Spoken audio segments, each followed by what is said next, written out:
questions. And thank you, Coroni, for leading us in worship. Thank you. Lovely. Thank you so much.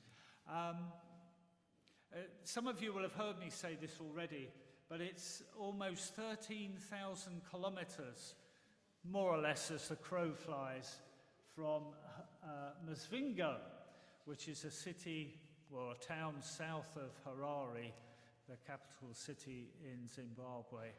But you can drive there from Manchester. Because Google tells me it takes you 7 days and 8 hours. And then Corioni said, yeah, but don't forget the last 3 or 4 miles to my house.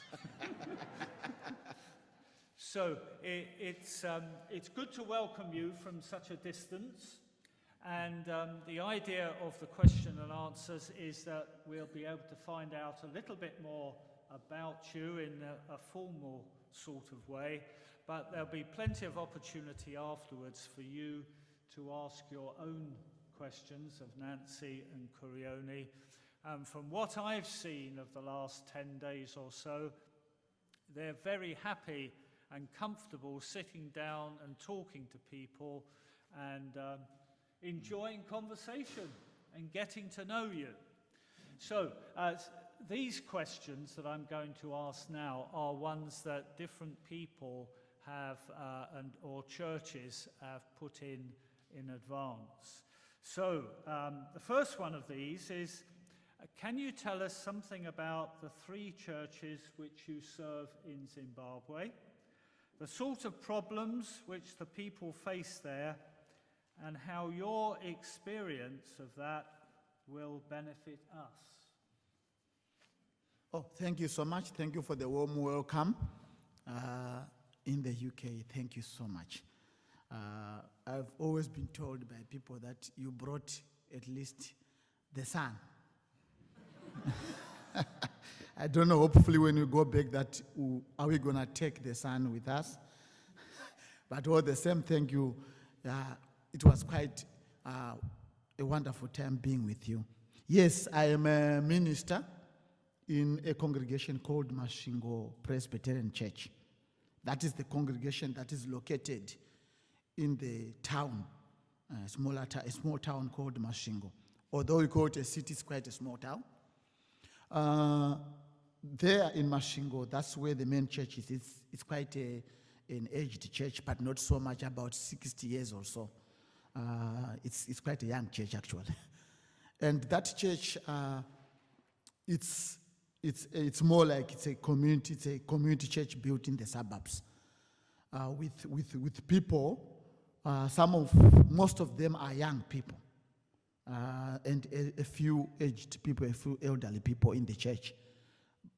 I've always said there are young people more in towns in Zimbabwe than elderly people, because elderly people, when they are pensioners, they can't afford to rent houses and to pay all the bills. So they would rather go to the country, to the rural areas, to live quite a pretty simple life.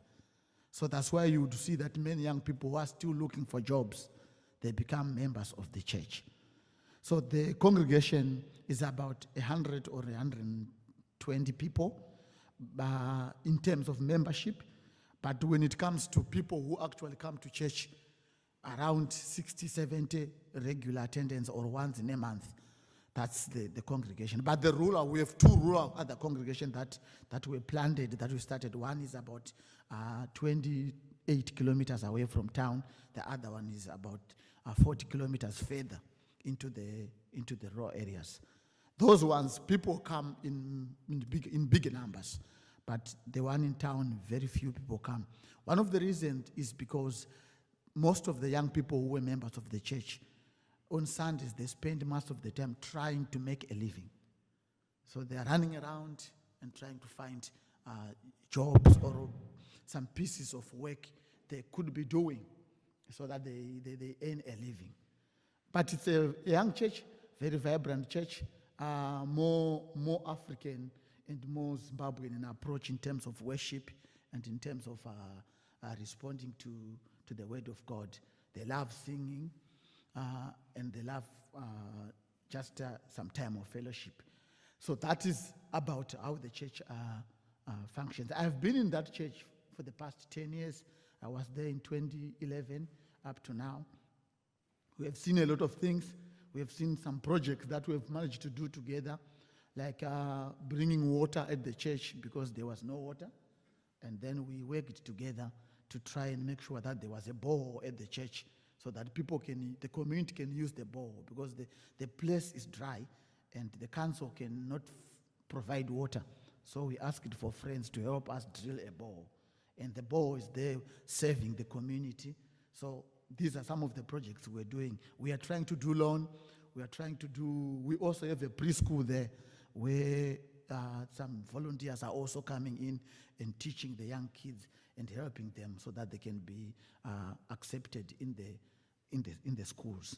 So this is what some of the activities that we do apart from our worship and apart from time to fellowship together on Sundays and other days.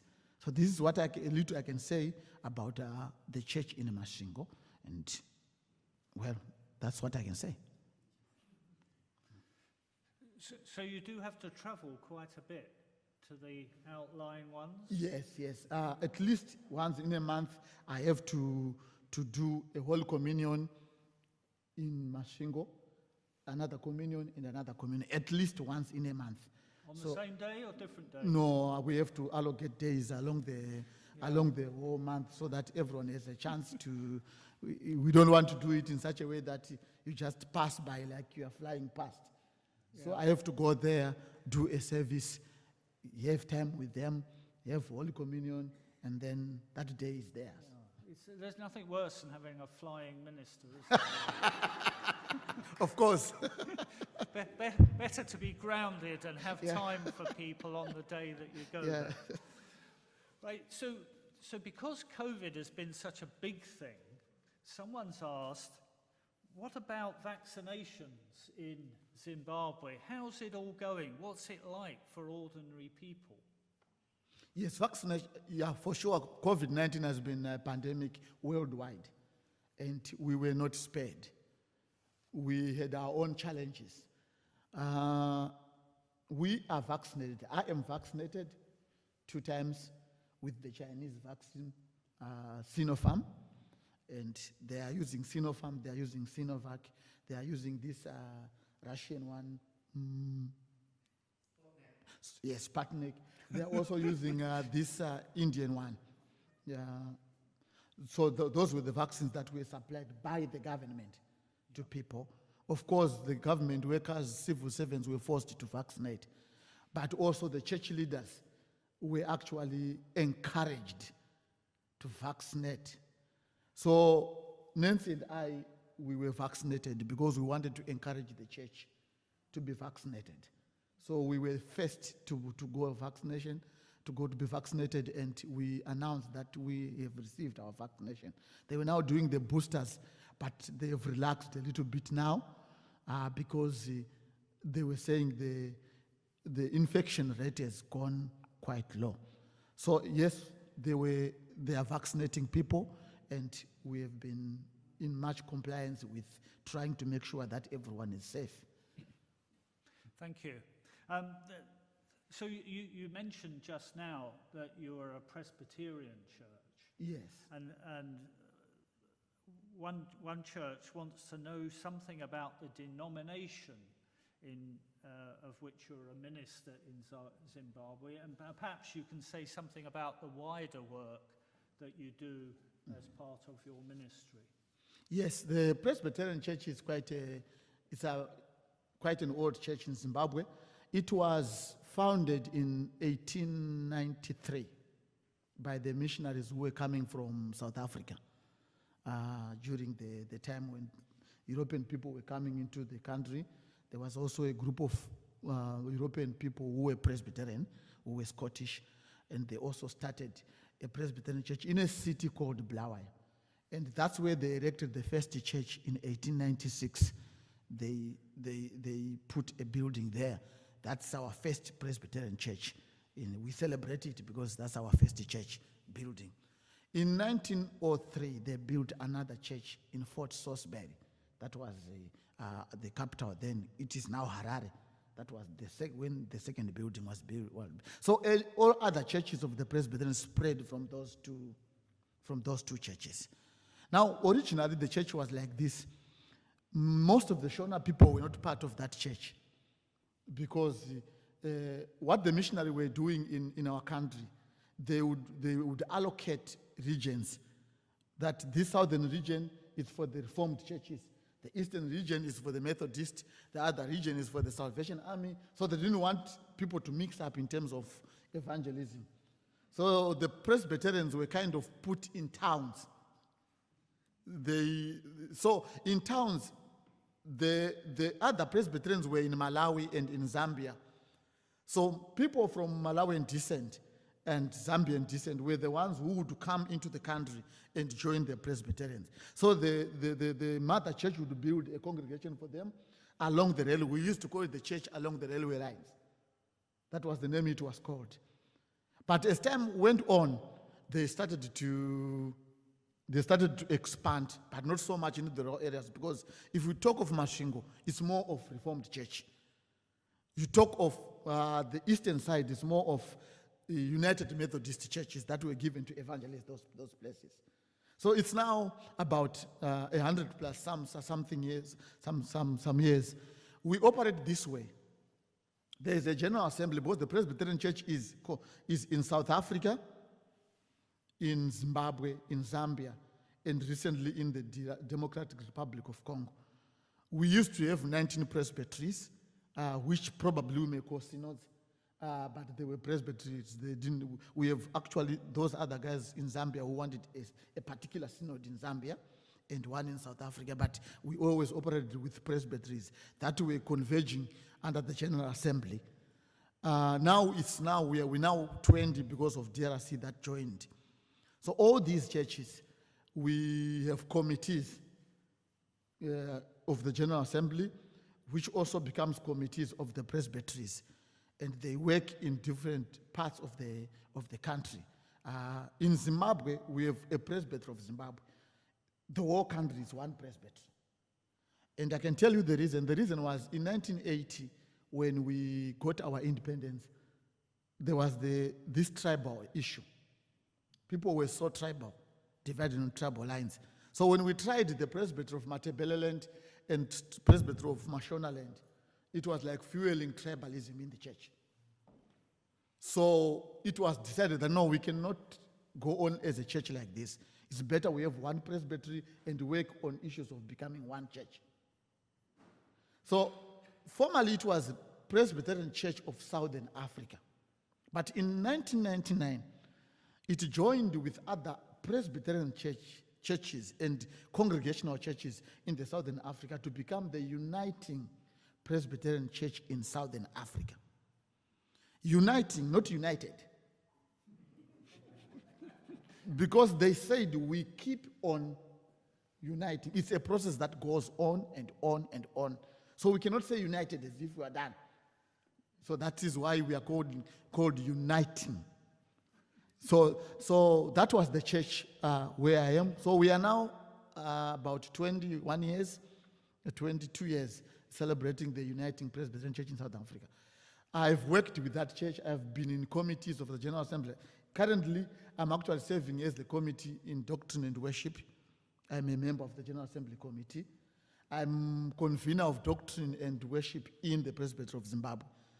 And I'm also worship convener in what looks like a mission partnership in what we call Southwest Commission. It's like a group of congregations that have met together and form a partnership which operates more like the way you're doing here. And that's where I'm a convener, a worship convener there. So I've served in those committees, and I've also served in the denominational committees at different levels. He's been busy, hasn't he? So I guess this is the sort of $64,000 question, you know, the big one. Mm-hmm. What prompted you to seek a call in the United Reformed Church in the northwest of England? Wonderful. I would say that's the most beautiful question I'm going to be sharing. I want to share a little story in a few minutes. In 2018, I was due for my long leave, sabbatical leave. And then the Eastern Synod, URC, has a partnership with the Presbytery of Zimbabwe. So we used to have that partnership with Denver. So they would say, the minister and wife or spouse who is due for long leave is given a time out. So the Presbytery of Denver would always invite a minister who is due for long leave. But in 2018, it happened that there were two ministers who were all due for long leave. So those two ministers, the Presbytery of Denver said, we can't take two ministers. We just want one couple. But then the URC said, oh, we are doing this. I think it's a good thing. They will relax. Give us some. We want to try. And then Nancy and me, we were told you are now going to the URC Eastern Synod for your long leave. It was the first experiment. Nobody knew whether it was going to work or not. So by God's grace, we were granted visas and we came to the URC, Eastern Synod. But by the time we came to the Eastern Synod, they had done their retreat already because we were delayed. So what then happened was the ones who were planning the itinerary didn't know what to do with us. Because there were 45 days that they were supposed to plan for us. So they didn't know. Otherwise, 3 weeks was going to eat part of the retreat as we would be at Westminster. But now there are 45 full days. What to do with these guys? But then it happened that the CWM was having a program in Birmingham. So we were asked, you guys, would you want to go and attend that program? And we said, yes, why not? After all, it was seeing different places. We came to Birmingham. We had our 2 days there. That's where we met a wonderful lady called Angela Borg. Angela Borg just saw us. We were just meeting for the first time. There were other people from other countries. But she just walked to us and said, you guys, you're from Zimbabwe. I said, yes. And then she said, I would love to be with you at my house. Would you mind? And we said, I talked to our boss, the lady called Linz, who was actually our supervisor. And Linz came and said, you guys, would you love to go with Angela? And said, yes, we can. So we came with Angela. We were given a week in Manchester with Angela. It was like something that has been planned there. When we came to Manchester, Angela arranged a meal. That's where we met.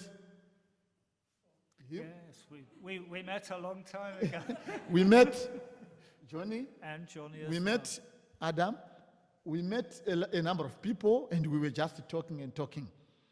So when we were given the certificate of eligibility by the URC, and an option of the congregation that we may seek a call came, suddenly there was Manchester.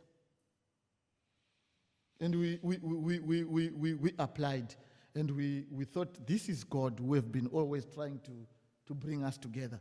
So that was the conviction that made us to take first, to really think God is also speaking to us so that we can also share our ministry with this mission partnership. So that's our story. That's how we came to know this mission partnership. Yes. So you get a certificate of eligibility to come to be a minister in the United Reformed Church, just like any other minister within the denomination.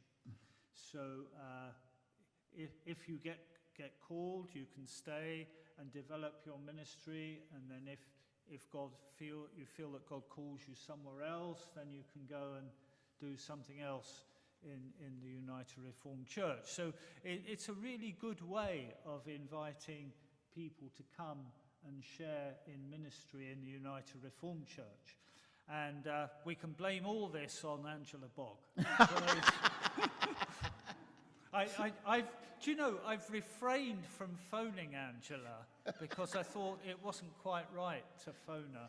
But I will do when this is all over and say thank you to her because, yeah, it was good to meet you that length of time ago. But, you know, Manchester's a fantastic place. We all know that. But 15 churches. What do you make of that, to offer your profile for 15?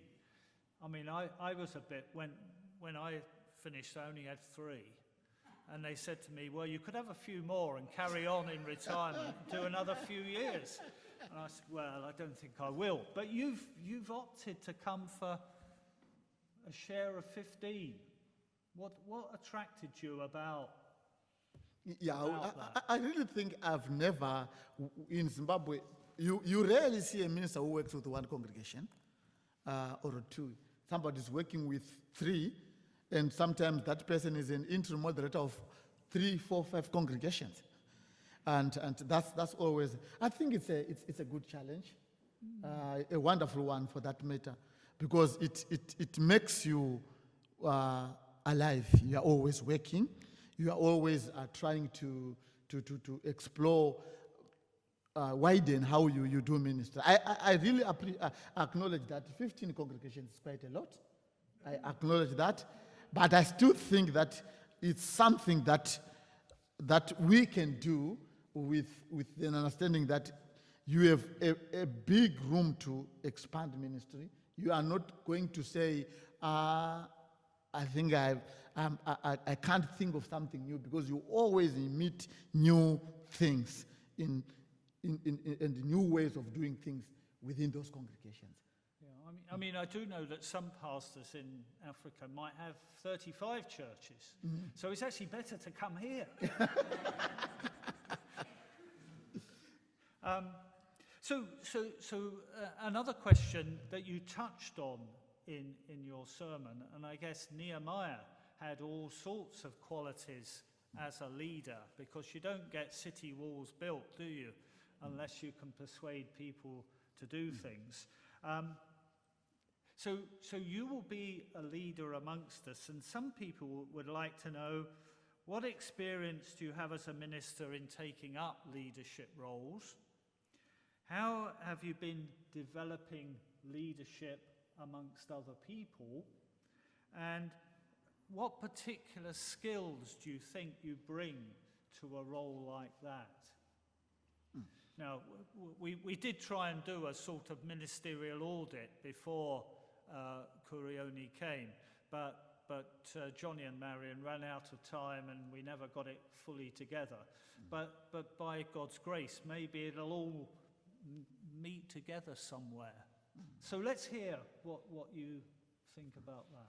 Yes, I think, well, of course, most of the ministers are trained to be leaders, to provide leaders, especially in the context of the church.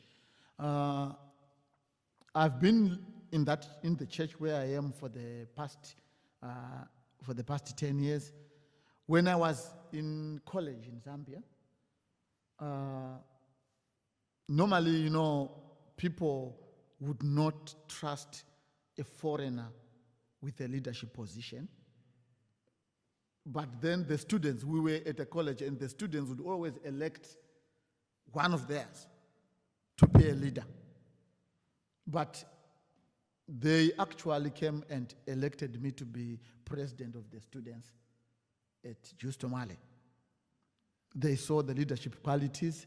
We could talk to people, communicate to people, and talk to them about their needs and how they would want to move, like you've rightly said. So when I came back to Zimbabwe, I would say the first part of how I participated was that I was put in a congregation which had elders, and we sat down to try and do some projects together.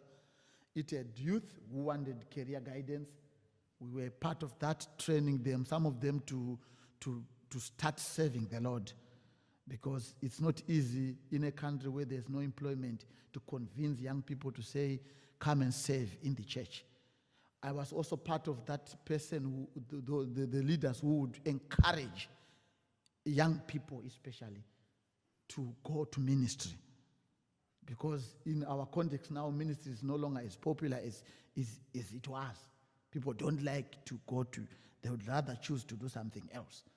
So we also part of those people, we're also encouraging them. So I think one aspect of leadership is also encouraging people who are so discouraged maybe by life situations. I think another aspect of it is pastoral care. You come into contexts where people are lonely, where people are not so sure what they should be doing, and you come in and also offer pastoral care, just being with them, listening to their stories, journeying with them. Some of them are not so healthy. They are struggling with maybe something that is a sickness or a disease. They need love, they need care. So it's also leadership to care for those people. I also participate, like I've said before, that I was in committees that would make decisions. And as a Presbyterian, the way we make decisions is we descend together. We don't really need to say, okay, you need to go there, and yeah, you have to go there. We always sit down, try to look at the merits or the demerits of something that we need to sit and decide on. The patience, until we reach the consensus. I was actually impressed when I went to the synod to see that people are also here, you're also using the cards. Are you warm to eat? Yeah, are you still cold to eat? That is the way we use it, General Assembly consensus. So those are warm, those are still not feeling warm to eat. It's a process of trying to discern together. So that's a quality of leadership. So I would think that when I come in a context like this, I also am coming understanding that this is, I often want to use that word, sorry for that this is a mature church. When I say mature, I mean to say it's the church which is actually, where you see elderly people doing the work of the Lord, and it's a gift. And we know that as elderly people, they've spent their lives in these churches giving the best they can and serving the Lord faithfully. Some of them, they are not with their children. So I would also think that bringing in an aspect of pastoral care as a ministry amongst them, to also journey with them. I know it's happening here, there, but bringing it from another dimension also can also be something to celebrate in leadership. I also have this gift of maybe playing and doing music. I think it's also a chance for some people who may want to explore music in a different context, to use that as an opportunity to work together, and we also celebrate and worship the Lord through that gift. So I would think these are some of the things I also think can be harnessed, and we can use it for the glory of the Lord. Thank you. Yes, and you've reminded me of the church where I grew up. We had someone who was good at playing the guitar, and he got 5 or 6 of us and the young people all together, taught them how to play the guitar and to sing, and we had a group called Sing True, which lasted for quite a long time, leading worship and doing all sorts of things and encouraging people, and it sounds as if that's something you would be great at. Yeah, good. So the other thing that Kuroni has been talking about, of going to synod and seeing all the orange cards for warmth towards people or to decisions, or the blue cards, which are... I'm not going to ask you to show a card now, you're all right. But what is important is the voting. And we are going to come and vote together about whether we want to call Kurioni to come and be a minister amongst us. And it is something that we do collectively. So next Sunday, when you've got the opportunity to come and vote, please take it and listen to one another so that you might discern the mind of Christ in this particular decision. And I won't wave my orange card now, because that would be unfair, wouldn't it? Final question, I think.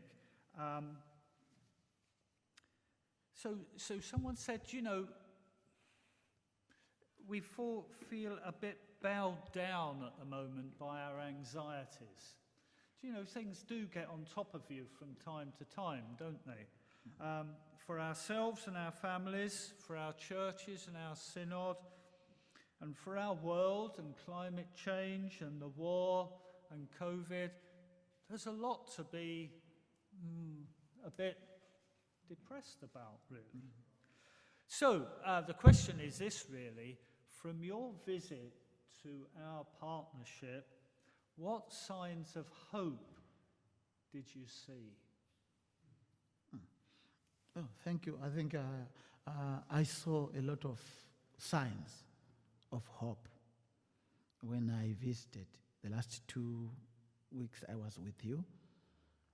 Some of the things I was actually sharing them when I was sharing the Word of God. I could see a church, despite all these things that we are talking about, that is opening up to its community. To say, come in, let's do ministry together. I'm seeing a church that is going out, reaching out to lonely people and helping them to have some time to fellowship. I'm seeing the church that is accommodating young people, mental. When they are coming to school, they come and they do games and all these things. These are all positive signs of the church that has hope. The church that thinks that we, regardless of these things, we still have something to offer to our communities. And that is something that I've experienced. I've seen ministers who are really hopeful, who are really committed to the work of Christ. So for me, that's great hope.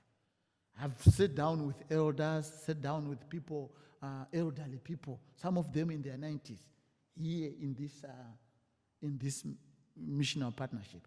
But you talk to those people, you still see them that they still want to give something in the name of their faith, in the name of their mission to serve the Lord Jesus Christ. So I see a lot of hope. Yes, there was COVID-19. It grounded, it slowed down people. Yes, there are economic challenges in the whole world and all these things. But still, you want to think of people who do not spare the little they get. Pensioners, they still give to the cause of the people in Ukraine, to the cause of the different things that are happening. I think those are sparks of hope for me. I think that's the starting point. We just need, I think Elijah had to just say, what do you see? The servant didn't say, I'm seeing a cumulonimbus mounted by the sky. No. He said, I'm seeing a small cloud, like a hand, coming out of the sea. And then he said, that's enough. Now tell the king to run, because rain is coming. So those small efforts that we are doing, that's enough for God to do the great thing. Yes, thank you. So there is a lot of hope that Kurioni has seen as he's moved around the churches. And sometimes when we're stuck in our own place, we don't see all that, do we? And because it goes on ordinarily every day, we don't give weight to it where we should do, because the kingdom is there all the time and growing and doing all sorts of things. One thing I used to like to do, but health and safety stops me doing it now, is, maybe I'll try it again. I had one of those camping gas stoves, and I bought a glass saucepan and put some oil in the bottom and started heating it up and put some, that popcorn stuff, put it in there and put the lid on. And you can see when the heat gets going that the corn starts popping. Yes. And it's terrific fun. And what you do next, you need a glove. You get hold of the lid and you say to the congregation, shall I take the lid off? And all the children say, yes. And all the adults say, no. So I'm hopeful that Curione will help us take the lid off and see things and do things differently. And the good thing is even if you keep the lid on, just so it's all cooked, then you can dish it out and pour syrup and sugar on it and give it out to people, and everybody has a great time. So for me, the idea of, well, do you know, the kingdom of God is a bit like sweet corn. Sort of works, do you know? So I'm hopeful that the ministry team that we're trying to build here will be filled with God's grace and God's Spirit and help us all to lift the lid a little bit, do you know? Because it makes a difference. So thank you very much for being open, for sharing your word with us, for sharing your love and your concern with us, especially as you've been round seeing all sorts of different people. And I know you're going to carry on doing that. And you're worshipping tomorrow at, is it Christchurch you're going? Yes. With Nancy? So, is that right? Yep. So if anybody wants to meet Curione again, Christchurch, you can leave your own church for another morning and go and see him. But he's not leading worship. He's just going to be there and enjoy. Did you suddenly think you were doing it? Not a good idea. So may God bless you. Thank you. And may God bless us as we try to discern our own way forward. So there is one way forward now. I guess that's to the tea and coffee. And thank you all so much for coming. Is there anything else? Thank you. Thank you so much. Love you. Marion or Johnny, is there anything else we should be saying? Or is that the voting? Don't forget the voting, voting, voting. People will struggle to get to a Sunday church meeting. There is one this coming Wednesday, the 30th. Right. 7:30 p.m. in Ashton. Yeah. 7:30, Ashton-on-Mersey, this Wednesday. And there's also an online session at 6 o'clock next Sunday on the 3rd. And generally, have people had the link to that yet? No? So Johnny, we need to make sure the link for next Sunday has reached everybody. There will be a special. Bob, can you just tell us also about where the other meetings are being held as well? Right, so there's one at Wilmslow URC, one at Cheadlehume, and one at Heaton Moor at roughly 12 o'clock next Sunday. So the idea is you go to your own church if you want to, and then afterwards you hot foot, share cars, get to the other place, and you'll get a cup of tea and coffee there, and then the voting will start as soon as we feel that most people have got there. There will be a special edition of Partnership Matters going out on Monday with links to all of the services and hopefully a transcription of the Q&A. Right, so Partnership Matters, that's the name of our new sheet. I think that's a really good title, isn't it? We want to do partnership and it really matters to us, so we must attend to it. So find the new sheet, sign up for it if you haven't done so already, and let's stop. Thank you.